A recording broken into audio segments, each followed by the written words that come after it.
Good morning and welcome to today's edition of Tuesday News, December the 5th, 2017. You will notice that I opted to have a screen recording done today versus a voice recording because we have a few reports for you, and I'd like for you to see exactly where those reports are in your Office 365 folder. Please remember to help me get 1,000 subscribers on both Twitter and YouTube, the 511 with Matt, and at my Instagram, Cobb the Best. If we do, we can personalize our YouTube page, and that'll be really fun for our department next year. Here's the notes from the principal's newsletter. These items will be due December the 19th. Of course, we understand that we are going to close out our first semester of monitoring. The first half of the year, our deadline was the end of November, so that gives me 3 weeks to get reports back to you for you to have and have in your possession.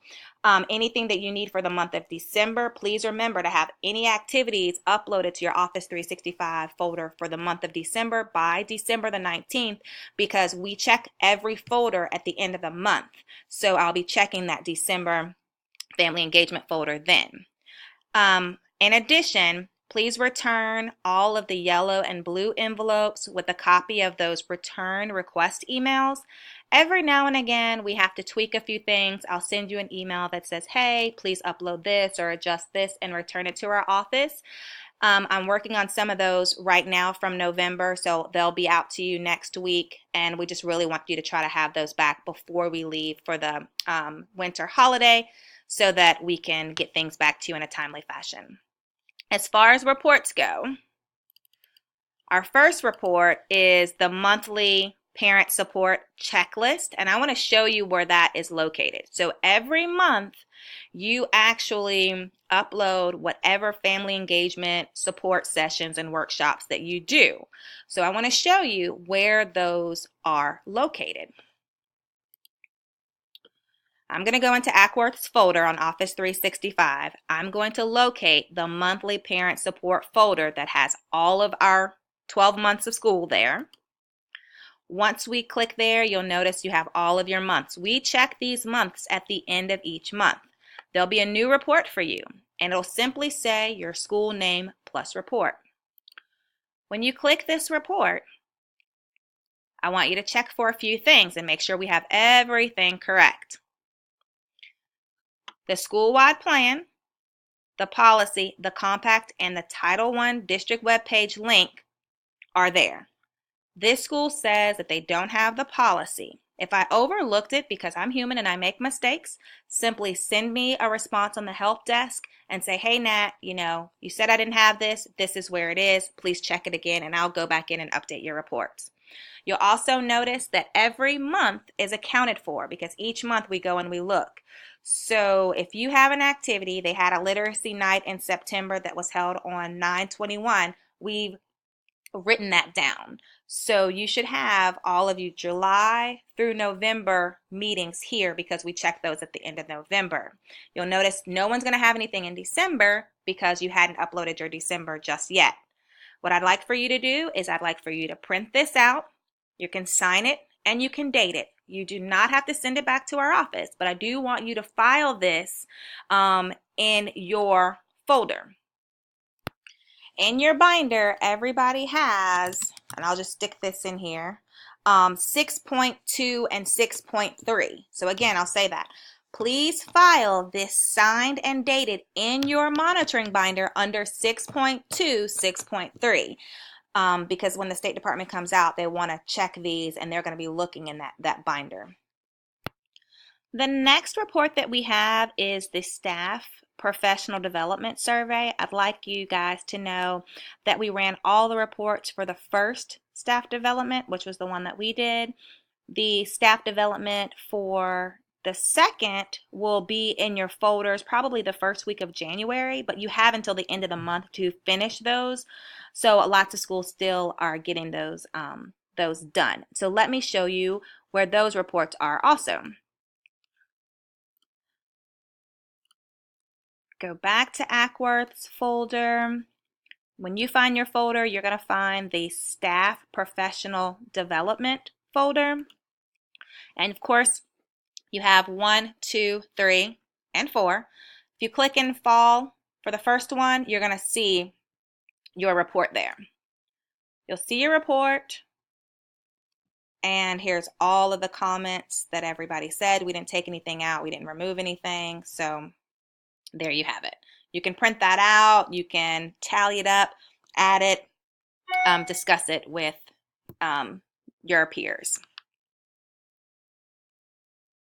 And this will actually be filed with the your first staff development, which is 6.4, that first one. And that's where we'll be filing these as well. Second to last, we wanted to talk about one of the parking lot questions from our November 14th meeting, the story strategy with Renata. We provided the QR codes for those strategies, for the story submissions. However, several of you would like to actually access those from your computer instead of a smartphone or a tablet. So what we did is we went ahead and we created short hot links for you. So here's the Cobb parent story if you're doing a parent story, the Cobb staff story if you're a parent facilitator or other staff member story, and the Cobb student story. So please submit those first stories before we leave on December the 19th. The second story will be due before we leave for February, and Renata is going to reach out and connect with you guys. So here are the steps that we need to follow to ensure that you get a chance to communicate with Renata and she has an opportunity to read your story. You're going to follow the links and answer the questions that are provided. The parent facilitator story, the staff story, that should be the first one. Once you hit submit, that's going to send the story to Renata. Once she has read your story and developed your story, she will send your story back to you for you to read and approve. Once you, as the parent facilitator, reads and approves that story, what you're going to need to do is you're going to need to submit that story, also choose 1 to 2 photos, and you got to send that to your principal for their approval, because this is going to go on the Title I webpage and it is going to go on our Instagram at Cobb the Best. So those have to be approved by your principal. Once you get everything approved, you're going to submit it to me. The question has been, hey Nat, how do we get those stories to you? So I'll show you. I need you guys to do me a favor. Go into your folder, and you have your main folder here. Go to New, create a folder, and I'd like you to name your folder Story 2018. So please create your own story folder. It just takes me a while to create 46 folders when you can do that really easily. Once you create your folder, just upload your document here, that's your actual story, and upload 1 to 2 pictures. And that's it. You're done with the story. And you don't have to wait till next year to actually get that second story in. If you finished your first one, go ahead and move on to the next one. And in closing, our Parent View tab, please review all of the sessions and workshops and support that you've done with families that are in your real binder, and match those up with that Office 365 binder and ensure that all your activities are matching. You have a report now that shows you what I have. If they're not matching, then feel free to update your own report, because it is on Office 365. And after you update your own report, then you need to just send me a message on the help desk and say, hey, Nat, I've updated my report, make sure. Now remember, if you don't have a workshop summary page on that first sheet, we're not counting it, because that's what the state looks for monitoring. So you have to make sure that you're using the 6.2 section to make sure that everything is in order. Then you're going to have to go back, make sure that any of your sign-in sheets are on that school events tab. If you're having trouble with that, I know we've talked about it a few times. You also have the support video that Miss Willowwood Hodges did for us. All right, I'm going to wrap it up in less than 10 minutes. So next Tuesday, we will get that staff professional development to you so that you can have maybe a week or so to work on it before you get back from the holidays. Thanks so much. And as always, engage our community one family at a time.